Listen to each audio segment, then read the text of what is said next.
Bom, pessoal, no vídeo de hoje eu vou falar um pouco da minha trajetória, mas quem vai contar essa história não sou eu, mas sim o Hugo Leonardo de 2009. Como assim? Eu pesquisando aqui nos meus arquivos, eu encontrei como se fosse um esqueleto de um depoimento. Quando a gente passou no concurso do TCU, o pessoal organizou um e-mail e todo mundo se apresentava e falava um pouco da sua formação e da sua trajetória. E eu acabei contando ali exatamente o que aconteceu comigo desde que eu comecei a estudar para concurso. E eu achei realmente um relato rico em detalhes que hoje eu já não me lembrava tão bem deles. Então eu vou compartilhar com vocês essa trajetória do Hugo Leonardo, que escreveu lá em 2009, mas gravado agora em 2021. Então eu vou pegar aqui, porque eu tenho que ler, e eu vou ler basicamente o que está aqui, vou tecer alguns comentários, e algumas partes eu vou acabar tendo que suprimir um pouco o linguajar para não cometer um excesso de sincericídio com algumas situações que aconteceram. Então, me perdoe se eu não serei 100% fiel ao que está aqui, tá? Então, vamos lá. Eu me apresento, né? Eu falo meu nome, sou formado em Engenharia Civil em 2007 pela UNB, havia feito um intercâmbio para Portugal em 2006, aprendi muitas piadas de português ao vivo. Na época que eu fui aprovado, eu estava com metade do mestrado em estruturas e construção civil. E eu tinha ali um ano de experiência no Ministério do Turismo, experiência com convênios, fiscalização de obras e análise orçamentária. E aí eu complemento, basicamente o que nós iremos fiscalizar hoje. Aí eu brinco e falo, troquei de lado. E além de ter feito algumas viagens a trabalho lá no Ministério. E aqui eu já faço a primeira observação. Esse cargo do Ministério do Turismo que eu assumi em 2008, na época ele fazia parte do PGPE, que é o Plano Geral do Poder Executivo, que era comumente conhecido como carreirão. Ou seja, todas as carreiras que não tinham uma carreira própria se aglomeravam lá. Então, como engenheiro, né, como uma pessoa com nível superior, eu recebi o menor salário que o Poder Executivo pagava para uma pessoa de nível superior. Era como se fosse ali o salário mínimo. Para ter uma noção, na época, em 2008, esse salário era em torno de R$ 2.500. Então, um engenheiro naquela época saía ganhando da faculdade mais de 4 mil.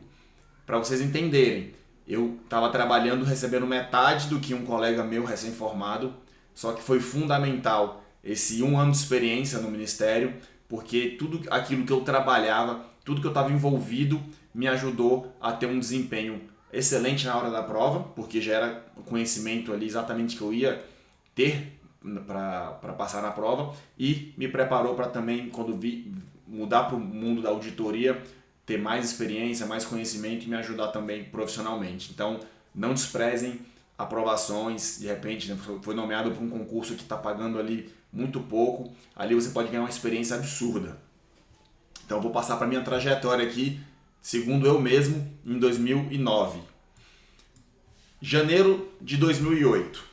Comecei a estudar para concursos quando saiu o edital da CGU. Uns malucos no fórum estavam reclamando que o conteúdo era totalmente diferente dos demais anos e quem estivesse começando teria as mesmas chances de quem já estudava. E isso foi um ótimo gás para começar a estudar. Veja só como são as coisas, né? Uma notícia que era ruim para alguns foi um estopim para eu começar a estudar. Eu realmente acreditei que se eu começando ali, né, do zero, eu teria chances, né? Foi uma doce ilusão, mas uma ilusão muito boa, porque me permitiu começar a estudar. E de fato, a gente vai seguir aqui e ver o que aconteceu. Agora eu vou continuar a segunda parte dessa etapa. Então, na CGU, eu passei longe. Afinal, naquele tempo, só conseguia estudar a parte de Direito e Conhecimentos Gerais. Aí eu boto um parênteses, né? E mesmo assim, demorei mais de 1 ano para entender o que significava transitado em julgado. Então, se você está estudando Direito e se sente um imbecil, um tapado, não desanime. Eu demorei 1 ano para entender o significado dessa frase, transitado em julgado. Então é normal, tá? Se a gente está tendo contato com novas matérias, é normal a gente se embananar, ficar empacado, não entender termos simples, né? Depois de um tempo você percebe que eram tão banais. Então, em janeiro de 2008 eu comecei empolgado com um super concurso que é a CGU e me lasquei, mas assim, acreditei que era capaz, né? E de fato fui capaz de começar, que acho que é o primeiro passo e um dos mais importantes. Vamos lá. Fevereiro e março de 2008. Fiz a prova do TJDFT, e era um cargo específico para engenheiro, e a prova do INSS. Aí eu fiquei em 38º no TJ e 24º no INSS. Uma curiosidade, esse concurso do TJ, se não me engano, foi feito pelo CESP, era de certo e errado, mas eu não sei por que razão 2 erradas anulavam uma certa. Então, eu entendo um pouco de estatística, eu pensei, cara, aqui é para chutar tudo, né? Afinal de contas, eu tenho 2 chances errando para anular uma que eu acertei. Então, o que eu não souber, eu vou chutar. Então, eu acho que todo mundo, né, foi com essa mentalidade. E foi aí que eu descobri que eu era péssimo de chute, que eu consegui, acho, ficar empatado no meu resultado final dos chutes. Ou seja, eu consegui errar dois chutes para cada acerto em chute. Minha posição foi 38º. Era cadastro, a maioria, se não me engano, não sei se tudo ou a maioria era cadastro reserva e ia até o 40º. E eu acho que não fui chamado, graças a Deus também, não fui chamado nesse concurso. E o INSS, se não me engano, eu fui nomeado depois de um tempo. Mas quando eu passava numa posição muito ruim, eu também não ficava olhando. E acho que é um erro das pessoas, né? Ela fala que foi aprovada. O que é o aprovado? Ele não foi eliminado no concurso. Só que, digamos, tem aqui 2 vagas, aí você ficou em 25º, 24º, igual eu. Aí o sujeito fica acreditando que nos próximos 4 anos ele vai ser chamado. E aí o cara desacelera e tal, vai relaxar. Pra mim, se eu não passasse dentro das vagas, eu continuava normalmente. Pra mim era uma derrota e bola pra frente. E eu vejo muitas pessoas cometer esse erro de desaquecer, ficar na expectativa e de repente não ser chamado e aí já perdeu o ritmo, aí desanima. Então, assim, mais um aprendizado. Desde aquela época eu já tinha essa noção. Pra mim, eu só tava dentro mesmo, pra ser bem sincero, quando me nomeassem. Nem se eu estivesse dentro das vagas eu relaxava, porque eu tinha medo de acontecer alguma coisa. E vocês vão ver que lá na frente vai acontecer um negócio que vai mudar todo o meu destino. Vamos adiante aqui. Abril de 2008. Depois de formado, já entrei direto para o mestrado na UNB. Então, fevereiro e março eu fiz essas 2 provas. Em abril eu comecei o mestrado, então até então, de janeiro até março, eu estava dedicado 100% ao estudo. E eu confesso para vocês, eu não rendia nada. 100% dedicado ao estudo, eu não rendia nada. Por quê? Porque eu estava ainda aprendendo a estudar, aprendendo a criar carcaça, aguentar ficar numa cadeira, a ter concentração durante longos períodos. Então, assim, por isso que eu digo para as pessoas, apenas comece, porque no começo é aquela adaptação, é tipo ir para academia. Você levanta um pezinho leve, teu braço dói, que você fica paralisado, suas pernas dói, que você não consegue andar. E para concurso também é assim, você começa, cara, teu desempenho é horrível. Você precisa ficar ali realmente insistindo para você depois de um tempo conseguir, naquelas 4 horas que você estude por dia, sei lá, você ter um resultado mais eficiente. No começo é muito travado, você lê uma página, assim, um parágrafo, está cansado. E essa era a minha realidade. Então em abril eu entrei no mestrado, então comecei a dividir um pouco meu tempo ali. Aí abri um concurso do Ministério do Planejamento, antigo MPOG. Era um concurso de analista, alguma coisa, não lembro o nome, e era voltado para as áreas de formação de engenharia e arquitetura. E aí foi um grande sonho, olha só, vou ler o relato aqui, depois eu comento. Maio e junho de 2008. Nessa época apareceu o concurso do MPOG, que eu considerava que seria fácil entrar, devido às milhares de vagas. Sonho. Fiquei em 56º. Se não me engano, eu escolhi uma área lá que tinha umas 100 vagas, mais ou menos. Mas reprovei na prova, aí eu faço uma piada aqui, né, pesada, né? Reprovei na prova anal, porque eu me lasquei. Brincadeira, na prova oral. E aqui foi uma grande porrada na minha vida. Foi uma decisão estratégica que deu certo, mas depois deu errado. O que aconteceu? Esse concurso aí, se não me engano, ele tinha algumas áreas de formação. Algumas áreas de especialidade, na verdade. Era aberto para todas as formações. Eu sei que eu poderia escolher várias áreas.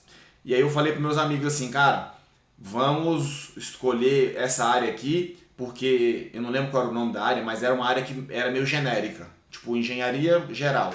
E tinha a área de rodovia, de obras hídricas e tinha outras áreas específicas. Aí eu falei, cara, a gente está se formando agora, a gente sabe um pouco de tudo. Se a gente fizer o concurso de obras rodoviárias, a gente vai competir com pessoas que são especialistas em obras rodoviárias. Então vai ser mais difícil para a gente. Vamos para o geral. E aí a gente foi para o geral. Eu fiz a prova com alguns amigos. 3 de nós passamos. Só que tinha uma maldita de uma prova oral que eu nunca vi na minha vida. Essa prova oral a gente deu a maravilhosa sorte, né, de cada um ficar numa turma diferente, né, num horário diferente. E aí cada um pegou uma pergunta diferente. E todo mundo, nós 3 fomos reprovados. E aí quando a gente foi compartilhar as perguntas, eu recebi uma pergunta de geotecnia, que meu amigo era especialista em geotecnia. Ele recebeu uma pergunta de, acho que alguma coisa de edificações de projeto, que o outro era especialista nisso. E o outro recebeu uma pergunta sobre licenciamento, sobre licença, né? Licença de operação, essas licenças que tem que tirar antes. E eu sabia porque era um assunto que eu estava já estudando antes. Então assim, todo mundo pegou uma pergunta que não sabia responder e nós 3 fomos eliminados. Então, infelizmente. Essa aqui eu fiquei realmente abalado, porque eu achei que ia ser a grande sacada, a grande tacada da minha vida. Então, continuando aqui na história. Sempre que eu me lascava em uma prova, eu começava a estudar para perito da Polícia Federal. Isso é a importância que eu sempre falo. Defina uma carreira, tenha um edital de referência e estude para ele. Sempre que não tiver provas abertas, nenhum edital aberto, você volta para esse edital, que é o seu edital top ali, a tua referência, teu guia. E o meu era perito da Polícia Federal, porque era uma prova que, para engenharia civil, era muito difícil, era muito detalhada, assim, era como se fosse uma mega prova de faculdade, assim, com cálculos, com coisa bem, bem difícil. E aí fui, né, segui julho, agosto, setembro, estudando para esse concurso da Polícia Federal, que nunca existiu. Enfim, aí beleza. Começou outubro de 2008, foi quando eu comecei a trabalhar no Ministério do Turismo, que é um concurso que eu havia feito em janeiro de 2006, numa época em que eu fazia provas por obrigação do meu pai. Eu cheguei a fazer 4 provas em um final de semana. Então foi uma bênção essa prova. Depois eu posso até contar a história dessa aprovação, que foi realmente uma coisa surreal. Mas enfim, tomei posse em 2008, em outubro de 2008 tomei posse no Ministério do Turismo. Estava assim, ainda estudando, né? Não tinha nenhum edital em aberto desde junho, que foi essa prova do MPOG. Ou seja, nesse momento eu estava agora com o mestrado, trabalhando e estudando para concurso. Então tinha 3 atividades. Novembro de 2008, prova do Senado Federal. Uma vaga para engenheiro civil com 700 candidatos. Não consegui estudar e fui reprovado em português.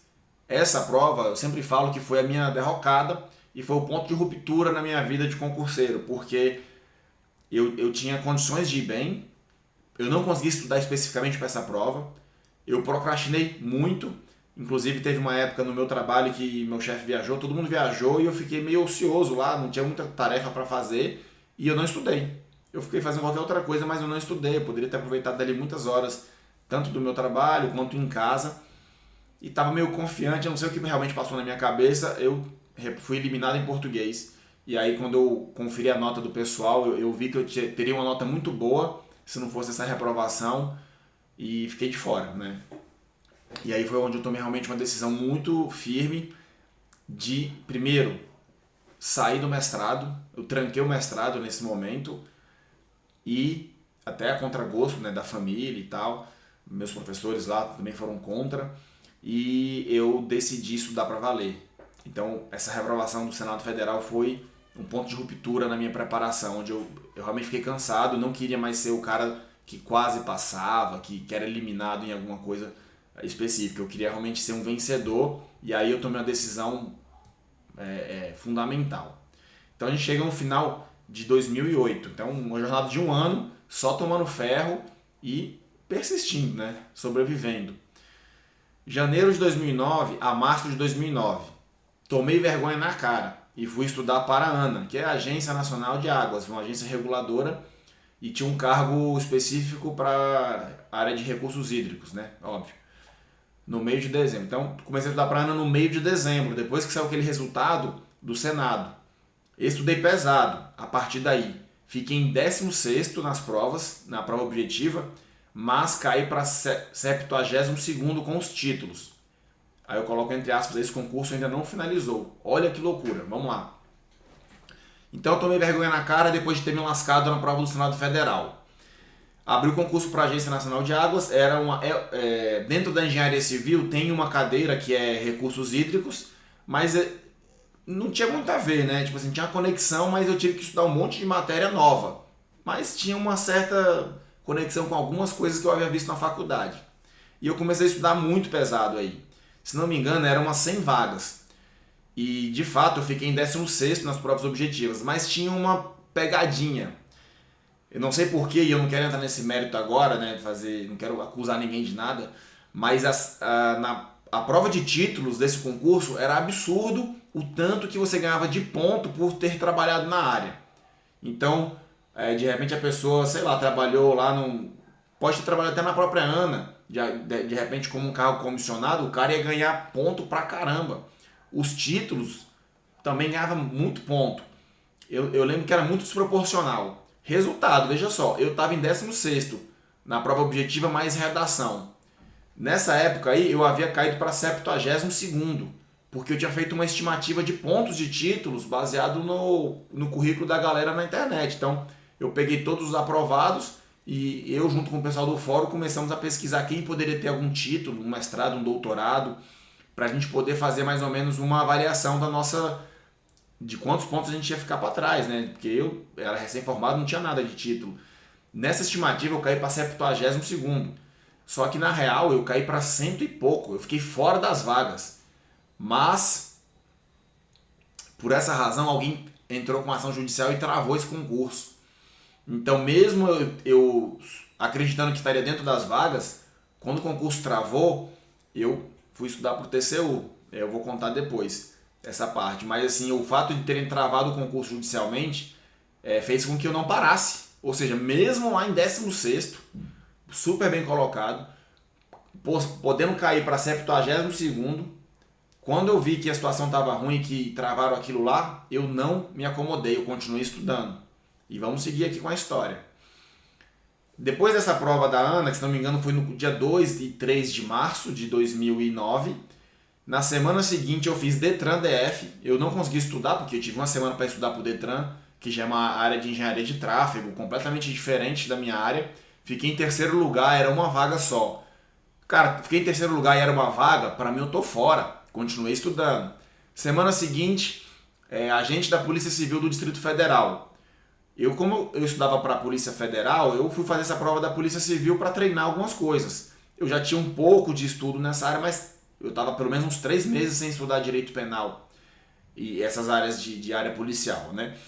Fiz a prova, fiquei, nem sei dizer esse número, né? Fiquei na posição 600 e eram muitas vagas, mas eu fiquei de fora. Eu estimo que com mais ou menos 3 pontos eu estaria dentro das vagas. Porque uma amiga minha empatou comigo na prova objetiva, só que na redação ela tirou 9 e eu tirei 6. E ela entrou e eu fiquei de fora. Então foram 3 pontos que me separaram aí da vitória. Mas isso me deu confiança. Aí eu continuo aqui o relato, né? Daí empolguei. Eu nem lembrava disso, tá? Fiz ainda a DASA e ANTAC para testar umas técnicas de prova, mas me dei mal. Então assim, eu nem lembrava que eu tinha feito essas provas. Mas agora que eu li o relato, realmente eu fiz essas provas e me dei mal lá e tal, enfim. Nem contabilizei na minha mente aqui. Aí, beleza. Então, assim, eu tava numa situação que eu tava aprovado na ANA e meio que nessa situação da judicial, a prova de títulos dando muito ponto, eu com medo de sair das vagas, ou seja, sair de 16 para mais de 100 e ficar fora das vagas. Então eu tava nessa berlinda, assim, né? Nesse purgatório do concurseiro. Aí, em maio de 2009, fiquei sabendo da autorização para o concurso do TCU. Pensei em estudar só como desencargo de consciência. Olha o problema da crença limitante. Para mim, TCU era uma fase extra no jogo da vida. Eu sempre considerei a Polícia Federal como uma fase final. E o TCU seria um plano caso eu não gostasse da Polícia Federal. Por ser um trabalho na área policial, de repente tem alguns receios. Então, para mim, TCU era tipo um bônus que eu ia conquistar depois de passar na PF e depois de trabalhar um tempo na PF, ver se eu gosto ou se eu não gosto. Então a questão da crença, eu acho que ela é fundamental.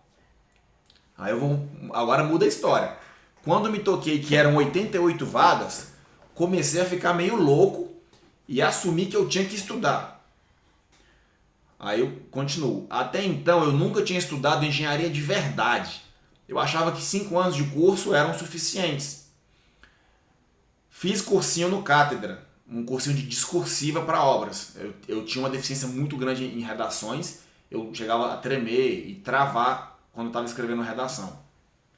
Aí achei tudo, não gostei muito das aulas, né? Até quando tive aula com o professor André Luiz, né, ministro substituto do TCU. E nessa aula ele explicou as manhas de como fazer uma prova do CESP, hoje Sebrasp. Como estruturar uma redação. Aí eu brinco, né? Sim, eu paguei polichinelo no banheiro, né? É uma piada interna isso aqui, porque o professor André, ele falava o que você ia fazer na hora da prova. E aí, cada etapa da prova. Depois de tantas questões, você faz isso. Terminou a prova objetiva, vai pro banheiro e paga um polichinelo. Paga 5 ou 10 polichinelo. Aí eu brinco, realmente eu paguei esse polichinelo no banheiro. E eu conversando com o pessoal, teve um outro colega que falou, cara, eu também fiz isso. E deu certo. Então, assim, isso eu até brinco, eu acho que foi isso que me fez passar. Eu segui exatamente o roteiro que o professor André Luiz passou pra gente. E aí eu concluo, né? Tenho que agradecer também a ESAF, que foi quem organizou a prova da Ana, por ter lascado todo o concurso da Ana e me permitido estudar para o TCU. Porque talvez se eu tivesse passado na Ana, não tivesse aquele rolo todo, eu poderia ficar assim, não, TCU deixa pra lá. E eu conheço pessoas que fizeram isso, e estão até hoje na Ana. Às vezes ele tá feliz lá, mas assim, eu queria realmente atingir o extraordinário. E graças a eu ter passado no concurso, ter uma prova de títulos absurda que era desproporcional, se eu não me engano a prova de títulos valia 80% da prova, então você podia tirar uma nota perfeita aqui, chegava um cara cheio de títulos, cheio de experiência dentro da área lá, de repente trabalhou para Ana, prestou algum tipo de serviço para Ana, ele ia vir te ultrapassar. E foi o que aconteceu. Se não me engano, eu saí de 16º para 106, ou seja, perdi aí 90 posições. E graças a isso, né, e a minha resiliência, porque eu poderia ter ficado acomodado e eu não teria estudado para o TCU. E olha que coisa louca, né? No dia da minha... Eu não lembro se foi da posse ou se foi quando eu fui fazer o curso de formação no TCU, eu recebo uma ligação. Aí eu atendo esse telefone. E quem que é? Era uma moça falando assim, olá Hugo, tudo bom? Aqui é da... Eu não lembro se era da Ana ou se era da ESAF. Você foi nomeado para o concurso da Ana e tal.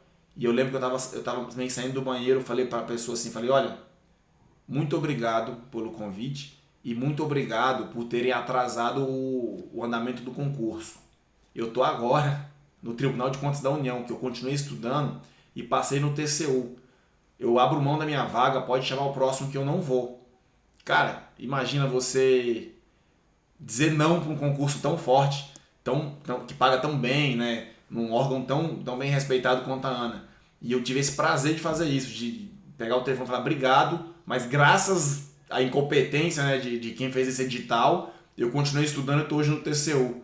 Então, assim, às vezes acontecem coisas bizarras na sua vida que te tiram do jogo, e na minha trajetória aconteceram algumas, mas no final das contas tem um propósito para você, desde que você não desista.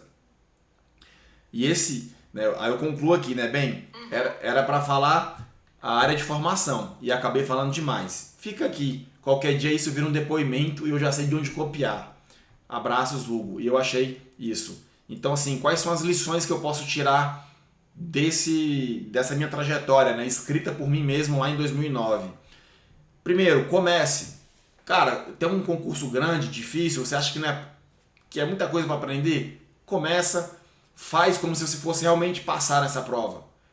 Provavelmente você vai se lascar na primeira prova, mas você já começou a pegar ritmo, você já sentou a bunda na cadeira, suas costas já estão acostumadas a ficar sentado muitas horas estudando, o teu nível de concentração, de foco já está melhorando. Então, assim, o seu desempenho está melhorando. Ainda é um lixo, vou ser bem sincero, é uma porcaria. mas você era pior antes, você evoluiu. Então a primeira lição é começar, né? Começar e dar o seu melhor ali, né? Dentro das suas limitações. O teu melhor nos primeiros 6 meses vai ser uma porcaria perto do seu melhor dos últimos meses, até a sua aprovação. Você vai perceber, nossa, eu achava que eu estava estudando. E eu digo mais, tá? No concurso do TCU eu abandonei tudo. Foi 100% estudo. Eu tinha que trabalhar e estudar. Era trabalho e estudo. Era só isso minha vida. E eu achei que eu tinha estudado umas 1000 horas. Quando eu fui ver a minha planilha, que eu sempre controlo muito, eu fiz uma média de 4 horas por dia. Então, assim, mesmo o meu melhor, que eu achava que era absurdo, cara, 4 horas por dia. Tipo assim, não é muita coisa, na boa, não é muita coisa. Mas era o suficiente.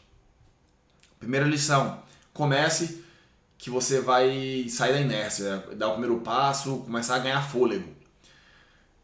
Tive então uma sequência de derrotas, né? TJNSS e o Ministério do Planejamento, uma prova oral absurda. Então eu tava lá na frente nas vagas, eu só precisava tirar o mínimo nessa maldita prova oral. Se não me engano, eu tirei 2,5, era para tirar 5. E aí eu realmente aqui eu fiquei abalado, porque eu acreditava que era a grande chance, a grande oportunidade da minha vida que eu tinha perdido.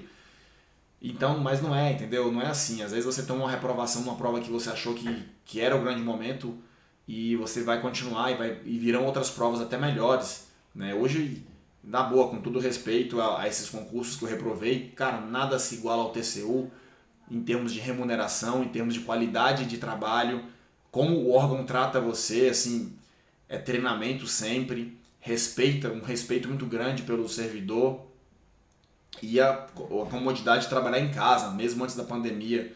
Então, assim, tudo isso aqui, cara, foi um treinamento para eu chegar lá naquela prova do TCU também meio desacreditado e arrebentar. Então, não despreze as reprovações, não acredite que essa prova que está vindo vai ser a única prova da sua vida e que depois daquilo acabou. Enfim, continue. E aí, terceira lição, prova do Senado, fui ser negligente, procrastinador e fui confiante e reprovei em português, que era a disciplina que eu menos estudava, porque eu tinha um desempenho muito bom em provas. Então aqui foi realmente uma rasteira que eu tomei e a partir disso eu comecei a estudar mais e realmente com vontade, né? Vamos dizer assim, com comprometimento. Então não aceite dar menos do que você dá conta. Né? E essa foi a grande lição dessa prova. Reprovar em português para mim foi ridículo. Então vergonha disso. Então não se acomode. Né? Mesmo sem ter aprovação eu me acomodei e fui eliminado nessa prova, um concurso que paga também muito bem, num excelente órgão que é o Senado. Então realmente depois disso aí foi a virada. E aí eu comecei a estudar para valer, peguei uma área que não era a minha área favorita, tive que aprender um monte de coisa sobre regulação de recursos hídricos que eu não sabia, então praticamente comecei ali do zero. Fiquei muito bem colocado e aí a quarta lição é não se acomode diante de uma aprovação. Eu estava em 16º, caí lá para trás por conta de uma pontuação maluca em títulos. A prova foi travada judicialmente. Se eu tivesse parado aí, acomodado, eu não estaria hoje no TCU. Ou se eu tivesse passado no TCU, ia demorar muito tempo. Então, assim, não se acomode diante de aprovações, cara. Se você quer se acomodar, quando você tomar posse, seu nome estiver lá, você estiver dentro do órgão, aí você se acomoda. Aí você vai curtir a vida, fazer outras coisas. Mas, assim, enquanto não aconteceu isso, pode acontecer alguma coisa que vai te atrapalhar. Pode ser um entrave judicial, pode ser qualquer coisa. Então, a quarta lição é não pare mesmo depois de aprovado. Não para. E foi esse não parar que fez com que eu realmente estivesse aqui hoje. E aí depois, beleza, fiz algumas provas e a última lição é essa. Eu não acreditava que eu era capaz de passar no TCU. Achava que TCU era uma coisa de pessoas sobre-humanas, super inteligentes, super dedicadas. E aí eu comecei a estudar pro TCU meio com medo. De repente, cara, isso não é pra mim e tal. Aí como eram 88 vagas, eu falei, cara, não, 88 vagas, aí sim, vai passar lá 87 gênios, eu preciso ser só o 88º. E de fato passei ali em 60 e alguma coisa, não lembro exatamente a posição. Mas aí a quinta lição, não duvide que você é capaz, né? Acredite, não coloque essas travas. Tem gente que coloca assim, eu pergunto, e aí cara, tá estudando pro TCU? O cara, não, pô, TCU não, TCU eu preciso de 2 anos para estudar para passar. Só que tem 3 anos que eu falo isso com a pessoa e até hoje ela não começou, porque TCU tem que ser 2 anos. Ela botou na cabeça dela que ela tem que estudar 2 anos para o TCU para passar, e ela nunca começa. E eu, com 65 dias, passei no TCU. Crença? O que foi? Eu sou um gênio? Ou simplesmente eu acreditei, fui atrás e busquei? Se eu pegasse outros relatos de colegas lá, tem cara que ainda tinha um desempenho pior do que o meu. E nem é da área de engenharia e passou melhor do que eu. Então, assim, é tudo coisa que você põe na sua cabeça, né? Se você realmente colocar algo que te faça acreditar que é capaz e que, assim, vou dar meu melhor e beleza, vou dar meu melhor nessa prova, não interessa se eu vou passar ou não, era esse meu pensamento, você consegue. Agora, se você acha, não, você cria um monte de condicionantes para começar, você nunca vai começar. E tua vida vai estar sempre estagnada. Então, essa é a quinta lição. E aí, é uma trajetória muito interessante, a minha, talvez não tão sofrida quanto de outros colegas, que eu sei que tentaram várias vezes para até passar no TCU, mas é uma trajetória e eu coloquei ainda 5 lições que eu tive nessa jornada e que espero que isso te inspire e te ajude a realmente mudar um pouco a tua mentalidade e te colocar em movimento, né? E fazer com que você chegue na aprovação muito mais rápido. Beleza? Concluindo aqui esse vídeo, se você gostou dessa história, da minha trajetória, escrita por mim mesmo lá em 2009, compartilhe esse link, né? Curta aqui, se inscreva no canal também para dar uma força aqui no YouTube. E se você quer ter uma interação mais próxima comigo, eu tenho um canal no Instagram que é Hugo Leonardo VG, vai aparecer o link aqui, e lá eu compartilho diariamente dicas, conteúdos, técnicas de estudo, estratégias para você chegar mais rápido até a sua aprovação. Então me segue lá e compartilhe, né? Tire suas dúvidas lá comigo, que quase todos os dias eu boto caixinha de perguntas, eu interajo com o pessoal, e às vezes também o pessoal manda mensagem direta para mim, eu também sempre respondo, busco responder o mais rápido possível, porque eu sei como é essa vida de concurseiro, essa ansiedade, essa insegurança, esse medo todo de achar que nunca vai chegar o nosso grande momento. Então, tamo junto aí, bons estudos e até a próxima.